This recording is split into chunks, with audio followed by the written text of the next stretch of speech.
नमस्कार। आप सभी का स्वागत है।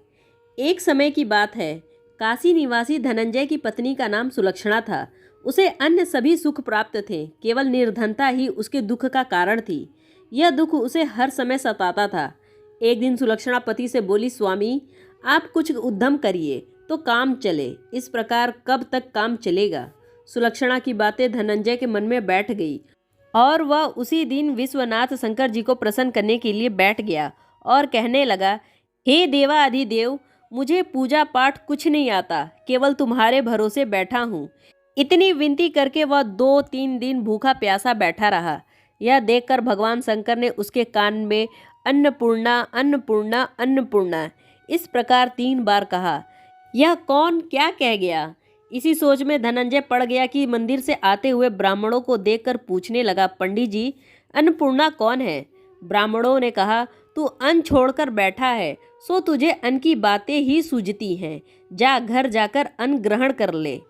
धनंजय घर गया, स्त्री से सारी बात कही। वह बोली, नाथ चिंता मत करो, स्वयं शंकर जी ने यह मंत्र दिया है, वे स्वयं ही खुलासा करेंगे। आप फिर जाकर उनकी आराधना करो। धनंजय फिर जैसा का तैसा पूजा में बैठ गया। रात्रि में शंकर जी ने आज्ञा दी, कहा तू पूर्व दिशा में चला जा। वह अन्नपूर्णा का नाम जपता जाता और रास्ते में फल और झरने से पानी पीता जाता। इस प्रकार कितने ही दिनों तक चलता गया। वहां उसे चांदी सी चमकती वन की शोभा देखने में आई। सुंदर सरोवर देखने में या उसके किनारे कितनी ही अप्सराएं झुंड बनाए बैठी थी। एक कथा कहती और सब माँ अन्नपूर्णा इस प्रकार बार बार कहती। यह अगहन माँ की उज्ज्वली रात्रि थी और आज से ही व्रत का आरंभ था। जिस शब्द की खोज करने वह निकला था, वह उसे वहां सुनने को मिला। धनंजय ने उनके पास जाकर पूछा, हे देवियों, आप यह क्या करती हो? उन सब ने कहा, हम सब माँ अन्नपूर्णा का व्रत करती हैं। व्रत करने से की गई पूजा क्या होता है? यह किसी ने किया भी है? इसे कब किया जाए? कैसा व्रत है? कैसी विधि है? मुझसे भी कहो। वे कहने लगी, इस व्रत को सब कोई कर सकता है। 21 दिन तक के लिए 21 गांठ का सूत लेना चाहिए। 21 दिन यदि न बने तो 1 दिन उपवास करें। यह भी न बने तो केवल कथा सुनकर प्रसाद ले, निराहार रहकर कथा कहे। कथा सुनने वाले कोई ना मिले तो पीपल के पत्तों को रख, सुपारी या घृत कुमारी वृक्ष को सामने कर, दीपक को साक्षी कर, सूर्य, गाय, तुलसी या महादेव को बिना कथा सुनाए मुख में दाना ना डाले। यदि भूल से कुछ पड़ जाए तो 1 दिवस का फिर से उपवास करें। व्रत के दिन क्रोध ना करें और झूठ ना बोले। धनंजय बोला, इस व्रत के करने से क्या होगा? वे कहने लगी, इसके करने से अंधों को नेत्र मिले, लूल्हों को हाथ मिले, निर्धन को धन, बाजिन को संतान, मूर्खों को विद्या। जो जिस कामना से व्रत करे, माँ उसकी इच्छा पूरी करती है। वह कहने लगा, बहनों, मेरे भी धन नहीं है, विद्या नहीं है, कुछ भी तो नहीं है। मैं तो दुखिया ब्राह्मण हूँ। मुझे इस व्रत का सूत दोगी? हाँ भाई, तेरा कल्याण हो, तुझे देंगे। ले इस व्रत का मंगल सूत्र ले। धनंजय ने व्रत किया। व्रत पूरा हुआ। तभी सरोवर में से 21 खंड की स्वर्ण सीढ़ी हीरा मोती जड़ी हुई प्रकट हुई। धनंजय जय अन्नपूर्णा कहता जाता था। इस प्रकार कितनी ही सीढ़ियां उतर गया तो क्या देखता है कि करोड़ों सूर्य से प्रकाशमान अन्नपूर्णा का मंदिर है। उसके सामने स्वर्ण सिंहासन पर माता अन्नपूर्णा विराजमान है। सामने भिक्षा हेतु शंकर भगवान खड़े हैं। देवांगनाएं चमर डुलाती हैं। कितनी ही हथियार बांधे पहरा देती हैं। धनंजय दौड़कर जगदम्बा के चरणों में गिर गया। देवी उसके मन का कलेश जान गई। धनंजय कहने लगे, माता आप तो अंतर्यामी हो, आपको अपनी दशा क्या बताऊं? माता बोली, मेरा व्रत किया है, जा संसार तेरा सत्कार करेगा। माता ने धनंजय की जीवा पर बीज मंत्र लिख दिया। अब तो उसके रोम रोम में विद्या प्रकट हो गई। इतने में क्या देखता है कि वह काशी विश्वनाथ मंदिर में खड़ा है। माँ का वरदान ले धनंजय घर आया। सुलक्षणा से सब बात कही। माता जी की कृपा से उसके घर में संपत्ति उमड़ने लगी। छोटा सा घर बहुत बड़ा हो गया। जैसे शहद के छत्ते पर मधुमक्खियां जमा हो जाती हैं, उसी प्रकार अनेक संगे संबंधी आकर उसकी बड़ाई करने लगे। कहने लगे, इतना धन और इतना बड़ा घर सुंदर संतान बिना अब व्यर्थ है। इतनी कमाई का कौन भोग करेगा? सुलक्षणा से संतान नहीं है, इसलिए तुम दूसरा विवाह कर लो।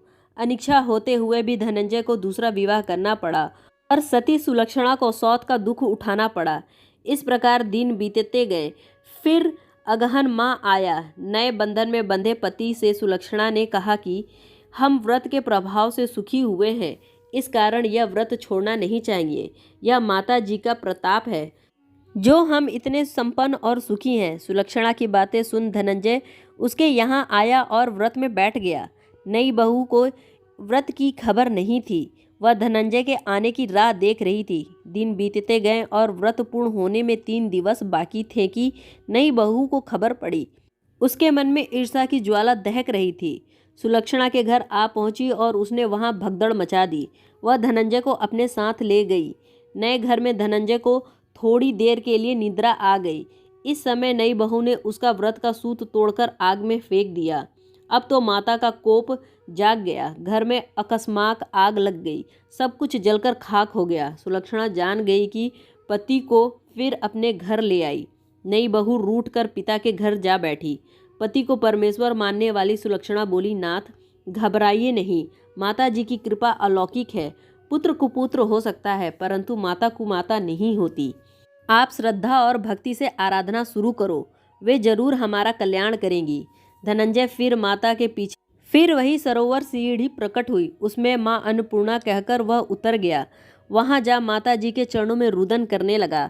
माता प्रसन्न हो बोली, यह मेरी स्वर्ण की मूर्ति ले, उसकी पूजा करना, तू फिर सुखी हो जाएगा। जा, तुझे मेरा आशीर्वाद है। तेरी स्त्री सुलक्षणा ने श्रद्धा से मेरा व्रत किया, उसे मैंने पुत्र दिया है। धनंजय ने आंख खोला तो खुद को काशी विश्वनाथ मंदिर में खड़ा पाया। वहां से फिर उसी प्रकार घर को आया। इधर सुलक्षणा के दिन चढ़े और महीना पूरे होते ही पुत्र का जन्म हुआ। गांव में आश्चर्य की लहर दौड़ गई।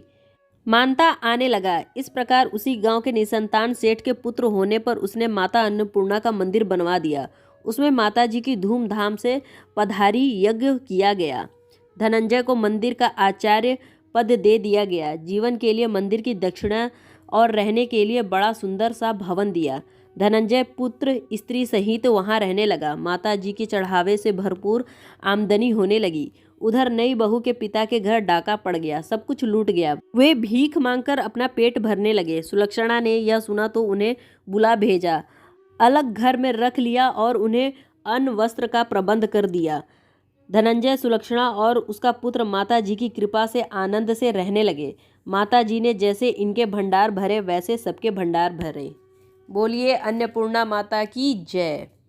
ऐसी और जानकारी के लिए वीडियो को लाइक करें, शेयर करें और चैनल को सब्सक्राइब करना ना भूलें। धन्यवाद।